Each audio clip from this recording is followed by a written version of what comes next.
हरे कृष्णा। 12 जून 2025 अहमदाबाद का आसमान एक ऐसी त्रासदी का गवाह बना है जिसने 140 करोड़ भारतीयों को हिलाकर रख दिया है। एयर इंडिया की उड़ान जो लंदन की ओर जा रही थी मात्र 59 सेकंड में ही आग का गोला बन गई और अहमदाबाद के एक मेडिकल कॉलेज पर क्रैश हो गई। कुल 242 पैसेंजर्स में से 169 भारतीय, 53 ब्रिटिशर, 7 पुर्तगाली, 1 कैनेडियन, 11 बच्चे और 2 नवजात थे। सपनों, उम्मीदों और अपनों से मिलने की चाह में प्लेन में चढ़े थे, लेकिन किसे पता था कि ये उनका आखिरी सफर होने वाला है। ये साल 2025 कुछ ऐसा ही जा रहा है। लोग अपनों के साथ छुट्टियां मनाने पहलगाम गए तो आतंकवादी हमले में जान गंवा दी। ट्रॉफी का जश्न मनाने स्टेडियम पहुंचे तो भगदड़ में जान गंवा दी, और फ्लाइट में दूसरे देश जाने के लिए निकले तो प्लेन क्रैश में जान गंवा दी। जितने भी लोग इस हादसे में जान गंवा चुके हैं उनके लिए हम भगवान से प्रार्थना करते हैं।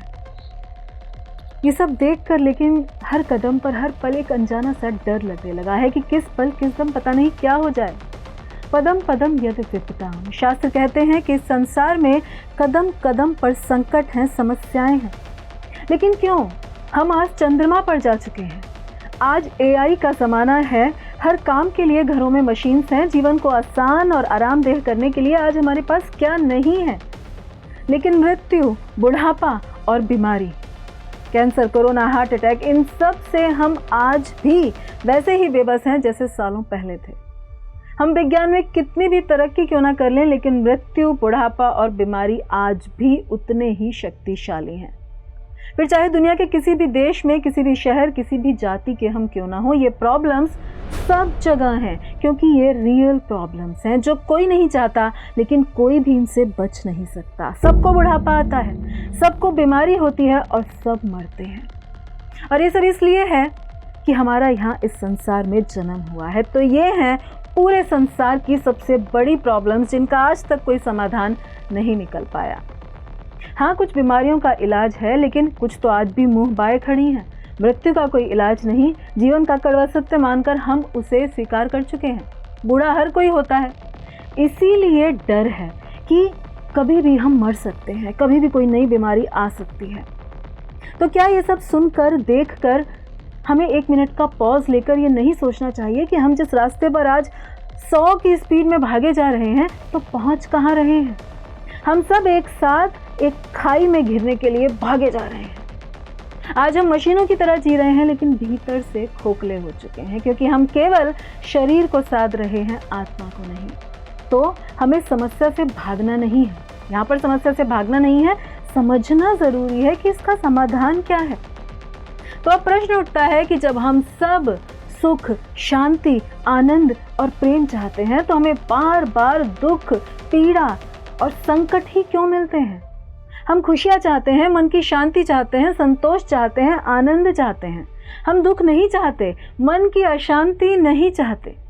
तो ये सब हमें क्यों मिल रहा है? और जो चाहते हैं खुशियाँ, मन की शांति, वो क्यों नहीं मिल रहा?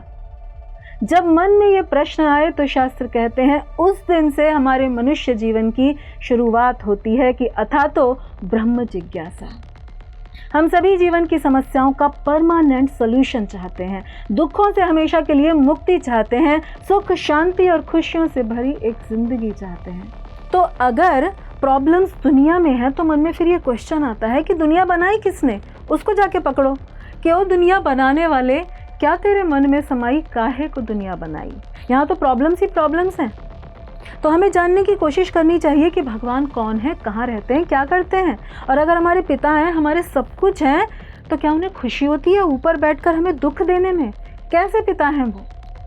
तो हमें भगवान को जानने का प्रयास करना चाहिए ताकि हम अपनी प्रॉब्लम्स को दूर कर सकें।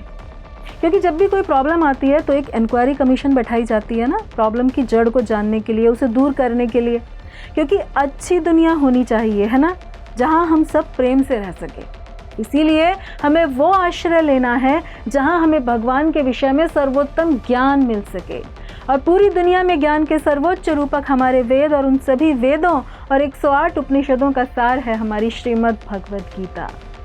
इस संसार को भव सागर कहा गया है और इस संसार के दुखों को समुद्र की लहरों के समान बताया गया है, किंतु भगवत गीता बताती है कि सर्वम ज्ञान प्लवेनैव वृजिनम संतरिष्यसि, कि यदि हम भगवत गीता के ज्ञान का आश्रय लें तो ये ज्ञान उस नाव की तरह है जो हमें भवसागर के समुद्र से आसानी से पार उतार देगा और फिर जीव सदा के लिए परम शांति, सुख और संतोष को पा जाएगा। और इसी के साथ हम आप सभी से ये विनम्र विनती करते हैं कि आप इस प्लेन क्रैश में मृत सभी व्यक्तियों के लिए कृपया हृदय से प्रार्थना करें और 2-2 माला हरे कृष्ण महामंत्र की भी जप करें। धन्यवाद। हरे कृष्णा। ऐसे ही और भक्तिमय कार्यक्रमों के लिए देखिए हरे कृष्णा टेलीविजन और इसे प्राप्त करने के लिए आप अपने केबल अथवा DTH ऑपरेटर से संपर्क करें तथा और अधिक जानकारी के लिए आज ही डायल करें 7666 839 839।